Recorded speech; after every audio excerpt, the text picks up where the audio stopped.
Ayan mga kabarangay, welcome back ulit sa ating munting channel ng Kusinero ng Barangay. Ayan, dahil gusto natin kumain ng masarap at inihaw na hito, dahil syempre para maiba naman. So ang kailangan natin ay maghanap tayo ng mabilhang hito. Gusto ko yung medyo malalaki. Ayan, at nakapili nga tayo ng malaking hito mga kabarangay. Syempre dahil ako lang naman ang mag-isa ang kakain, so isang piraso lang, pero gusto ko yung pinakamalaki na. Ayan, so ayan, ang timbang nga pala nito, ang nakuha ko ay nasa 1.25 kilos mga idol. So ibig sabihin 1 kilo at 1/4 ang isa. Kita naman napakalaki ng ating hito na napili. Ayan, so dito nga pala nabili natin to sa may Napindan, unahan lang ng Kinit, sa tawid ng tulay Taguig mga kabarangay. So sakop na siya ng Taguig, boundary ng Pasig, yung bilihan doon ng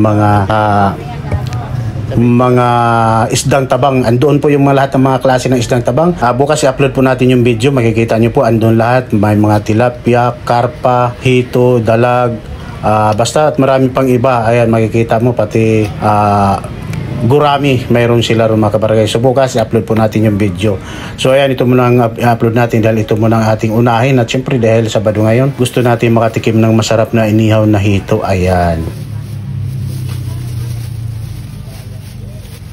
so ayun na, dito na tayo sa bahay. Hinugasan ko na yung hito na yan at talagang hugas na po yan. Kita naman namutla na siya sa kakahugas. At syempre hinugasan po natin yan ng asin. Syempre binalawan natin ng maraming suka, hinugasan natin. Saka natin nilagyan ng islit. Ayan, so ang purpose natin para nilagyan natin ng islit, syempre para manuot yung lasa mamaya sa ating timplada. Ating timplada po na napakasarap mga kabarangay pagdating sa inihaw na hito. Ayan, so yan, ganito lang ating timplada. Meron tayong 4 na pirasong labuyo. Pinigaan natin ng 4 na pirasong kalamansi. Ayan, yan po ang timplada natin sa ating inihaw na hito. Para masarap ang ating inihaw na hito at walang kalansa-lansa at talagang masarap. So yan, pagkatapos natin pigaan ng kalamansi, naglagay tayo ng soy sauce, paminta. Ayan, nilagyan din pa natin ng paminta. At pati yung hito, nilagyan na rin natin ng paminta para maging malasa at masarap ang ating inihaw na hito. Ayan, at syempre seasoning nilagyan natin. At kunting bitchin mga kabarangay, pampalasa. At higit sa lahat, nilagyan natin ng kunting suka. Ayan, ganyan lang kasimple ang ating timplada sa ating hito. Saka natin ngayon kumuha tayo ng pambrocha at saka natin ngayon ipahid doon sa ating hito na nilagyan natin ng islit. Ayan yung ating hito na higante, pero yung ba naman 1 piraso lang, 1 kilo at 1/4 ang kanyang timbang. Ayan, paki-comment naman mga kabarangay kung mayroon pang lalaki pa rito.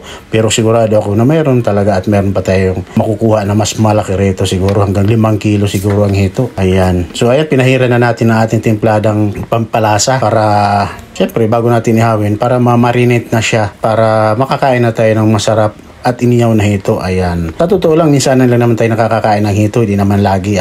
Siguro sa isang taon, minsan lang, 1 beses lang or 2 beses or 3 beses lang naman tayo, dahil siyempre hindi naman natin to sasadyain na kumain kung hindi natin kung palagi. Siyempre paminsan-minsan talagang naghahanap tayo ng kakaibang pagkain. Ayan, kagaya nito, nag-ihaw nga tayo ng hito, kita naman. So sa sobrang taba, sobrang laki, kita mo nagmamantika siya mga kabarangay. Akala mo nilagyan mo ng mantika, ganun pala ang hito pag mataba. At saka hindi siya wala siyang lasa, wala siyang amoy. So ang amoy niya ay talagang natural na hito lang. So may hito kasi na lasang putik, pag inihaw mo, amoy pa lang may lasa na siya. So ito makikita mo napakabango, napakasarap, lalo na pagka ito yung ating pinahiran ng ating timplada na talaga namang napakasarap tingnan. Kita mo mga kabarangay, ang laki at higit sa lahat, luto na po ang ating inihaw na higanting hito. Ayan, ganyan lang kasimple magtimpla ng inihaw na hito. Simplihan lang po natin, kung pwede nga asin lang, paminta, pwede na. Ayan, kalamansi lang, pwede na. Sa sausawan naman po yan nagdadala. Ayan, so ayan, luto na po ang ating inihaw na hito. Ayan, dahil gusto nating tumagay kahit pa isa sa buti. Ayan, tagay na